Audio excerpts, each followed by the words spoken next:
So one of the things that is very surprising to me is that there's many option traders out there, but nobody takes the time to carefully understand how option premiums work.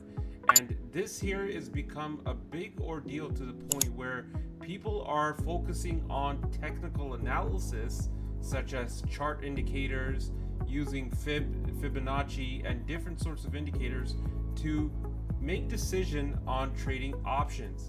Now that to me sounds very crazy because as option traders, we are trading options and not the underlying stock. So today's video, I'm going to be explaining about how we used premiums to make decision on determining on which SPX trade to take.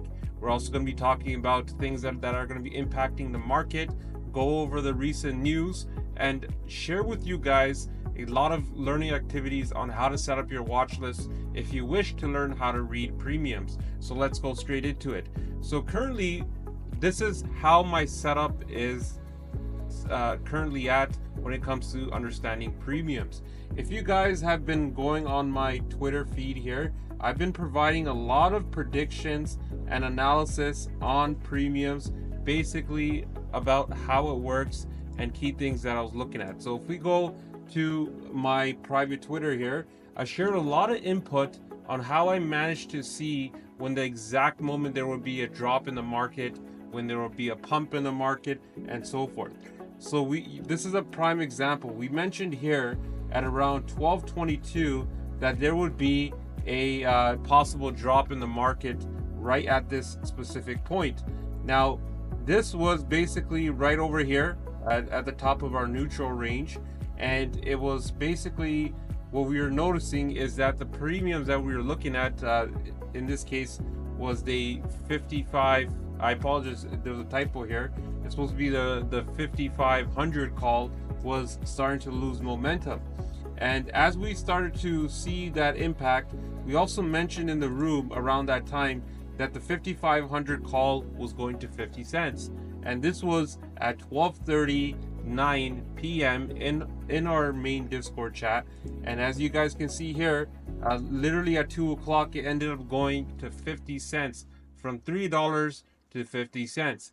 Now, studying this, you can pretty much see the momentum in these premiums by analyzing the watch list. So you really want to make sure that you have the right systems in place to analyze these premiums. So in this case, what we were looking at, so if we go back to the timestamp right over around here, so I mentioned around 12:30-ish, that we noticed that the premiums on the 5500 call that we were investigating was pretty much chop here. You can see here in the morning from 11, it had strong momentum, started to pick up. So it was at 50 cents, started to really pick up here.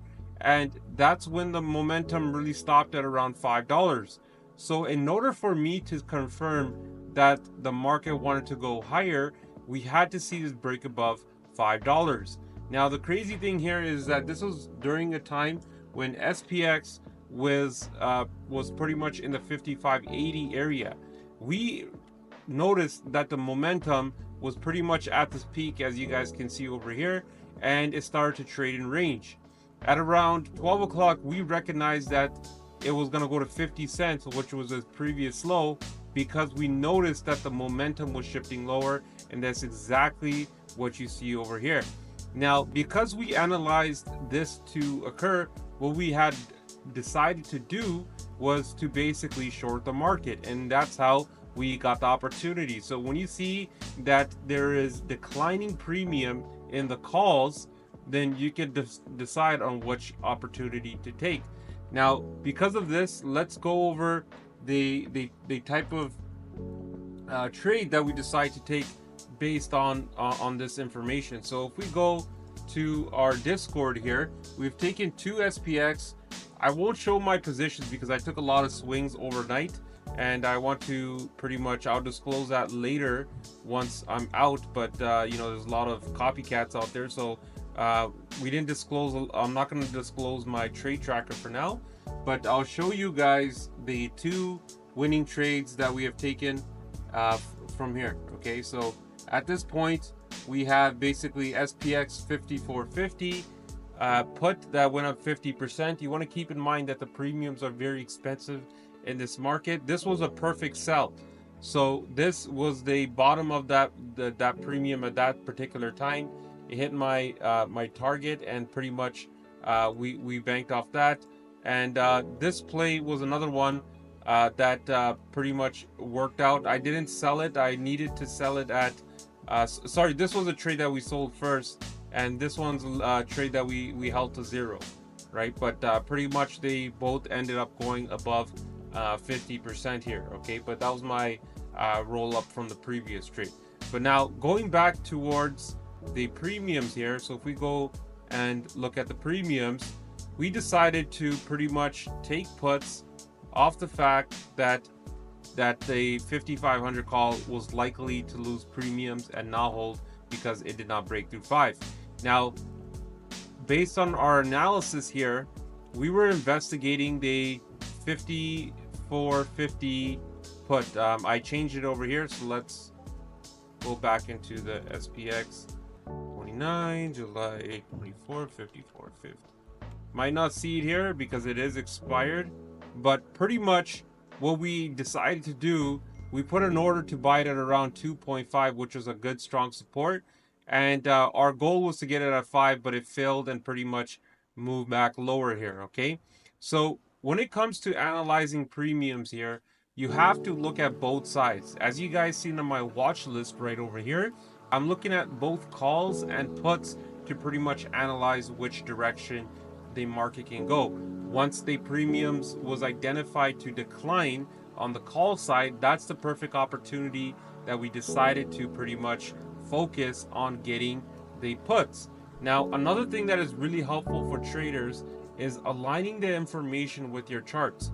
Now, what you see on this side here is my 5-minute chart, and this here on my weekly chart here as well. I won't go into detail because this is my prediction model here, but you can pretty much see when I look at the WAP here, I noticed that the SPX, when I noticed that there's a premium decline and it's at the upper WAP, that also gives me an idea that the market may want to move lower. So that's when the perfect opportunity here as well. This was another point where we decided to sell it at 54.55. So if we go on our Discord here, you can see here that I decided to sell my puts, sold SPX puts to hit my short-term target at 54.55. I decided to sell it here because that's when I recognized that SPX would see a strong pump based on the premiums of our overall model here. Okay, so there's definitely more to the story, but I want to give you guys a glimpse on how that works moving forward. Now let's talk about what's to come. So you guys learned a little bit about how premiums work. Now I want to talk about the key thing on what's going to happen moving forward. Now SPX pretty much is trading in my chop range between 54.20 and 54.80. Now what we're looking for here is that for tomorrow, I give the market a bullish edge, and that's simply due to the fact, once again, on analyzing premiums. So what we have noticed here as well is that when it comes to analyzing premiums, is basically I look at weekly numbers. Okay, so this is my two premiums I'm investigating this week, and this 55.70 hit an extremity point at 15 bucks. So based on that here, I know that SPX stopped exactly at this point while the put premium wasn't so far along here. This information is given to my Discord before the market's even open. We give it at the beginning of the week. So I expect that the market to pretty much open higher into tomorrow, and the fact that the SPX dumped last minute into the last trading day was pretty much a nice thing as well.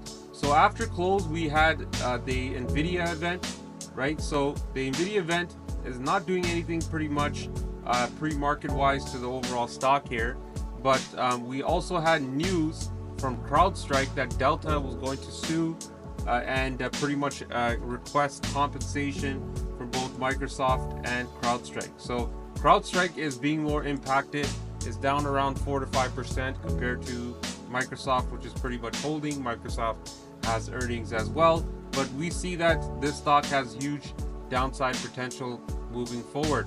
When it comes to Nvidia here, I'm looking to see if Nvidia can get through 114. So far it's in our chop range.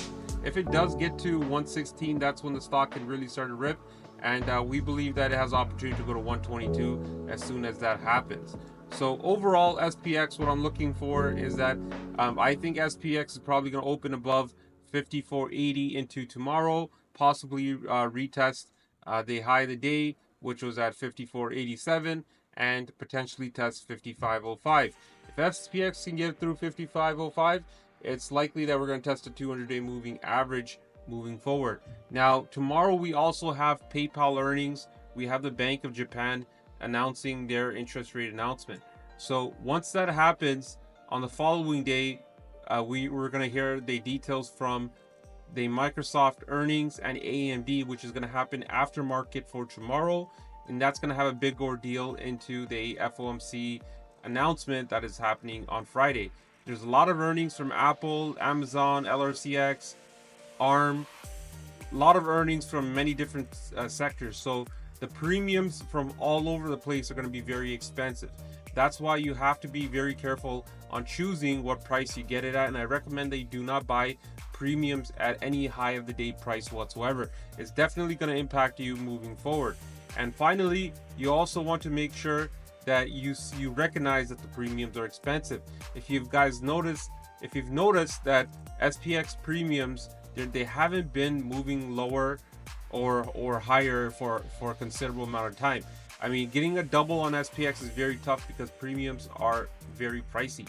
So you want to make sure you sell them and you wait for the news. So constantly sell, make sure you guys are using those profits to swing, so that way you're doing good going forward.